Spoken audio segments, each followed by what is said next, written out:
Nothing to top Howard Cosell's halftime highlights.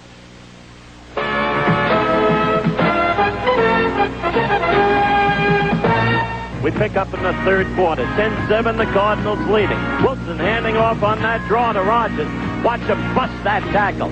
And he's on his way. That handoff to Eddie Lee Ivory. And look at number 40 go. And what a day he had. 109 yards on 17 rushes. 6-3 Rams, first quarter. The Lions ball. Billy Sims. 20. Watch him. Remember the number. You know the name. Touchdown. Third play from scrimmage. Number 82, Alan Page, the counselor at law, banging the ball out of Kenny's hand. That's the angular one. The wide receiver, Harold Carmichael. Almost in its way, a reminder of the Mays catch on Wirtz in the 54 World Series. Look at that by Joey Washington. The Jets, who were amazing yesterday, 20-10 over Miami. Miami's ball first and 10 at the 50.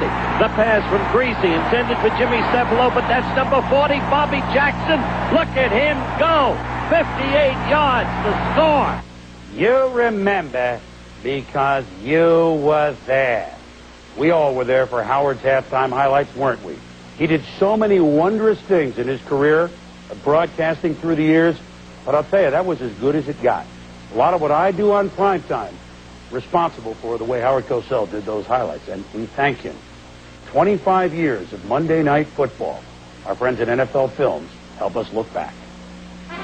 In the beginning, ABC's primetime sports showcase could be found elsewhere on the TV dial. Well, the earliest Monday Night Football games were actually on CBS as an experiment. Bob Wood was then the president of the network, and Pete Rozelle tried to convince Bob Wood that CBS should do Monday Night Football. And Wood's argument was, we have Gunsmoke on Monday night. We have I Love Lucy on Monday night.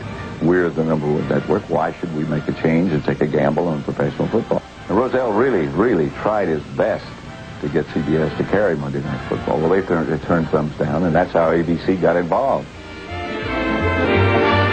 Mired in third place with soggy soap operas and insipid comedies, ABC's Roone Arledge figured the network had nothing to lose and struck a deal for the Monday night package. The next task was to put together a broadcast crew. Arrogant, pompous, obnoxious, vain, cruel, persecuting, distasteful, verbose, a show-off. There's no question that I'm all of those things.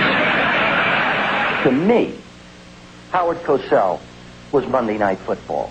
Without Howard Cosell, there was no Monday Night Football. He opened the show. He did commentary. He did the halftime highlights. He closed the show. Howard used to come to me and he said, well, what else did you want me to do tonight? Did you want me to get a broom out and sweep out the control room? They don't ask a lot of me, do they? Tell the public about this. This is ridiculous. That's a disgraceful thing.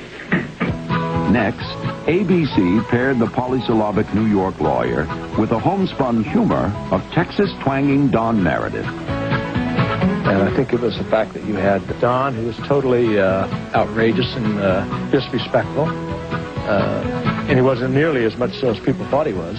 But he was just a good old down-home boy that he could say, "Oh, Howard," and America thought he was wonderful. With the announcing crew set, the only thing Monday Night Football needed was a place to stage its opening act. Nobody wanted to play it, fearful that it would die at the gate. And I said, let me take a chance in Cleveland. Just give me the Jets, because the New York audience, to give ABC a jump. And we had the largest crowd in Brown's history, because we used to sell standing room in those days. We don't sell that anymore. We had 85,000 plus that night. It was a very, very dramatic night. The people were used to watching football with maybe 3 cameras. I think the first year we may have had 10, 12 cameras. They had cameras they didn't even use. But literally, the American public saw a different game. They saw it from different angles. And they also saw it in prime time. I think that has much to do with it as anything. People don't give the fans in the cities that we visited enough credit. I remember the first year of Monday Night Football, I walked onto the field and I see all these people have all these banners up all over the place. And I'm saying to myself, Boy, these people have taken the time to do banners on Monday Night Football, banners about Cosell. I think the people made it happen for Monday Night Football. The games were a rating smash and a big hit with the players as well. Personally, I love Monday Night Football, and like to me, it was always a little bit more special. There's no doubt about it. Just because of that this is your night, and everybody's tuned in to you. They can't go watch another game. If they want to watch football, this is it. So, like, it's time to make sure that we're at our best. Monday Night Football changed America's viewing habits and became a national phenomenon. But its glitzy showbiz style offended many purists, including those who criticized it in newspapers and magazines. But in fact, you're writing about us. How many of you look to your own papers? Have sports writers who are still writing, Monday Night Football's a disaster? Whom are they in touch with? Whom are they writing for? Well, the good thing about Monday Night Football was that the announcers became bigger than the show.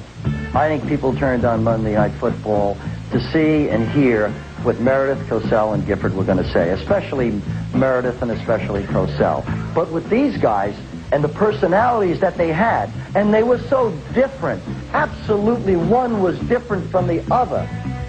I really believe that the three announcers didn't like each other at all.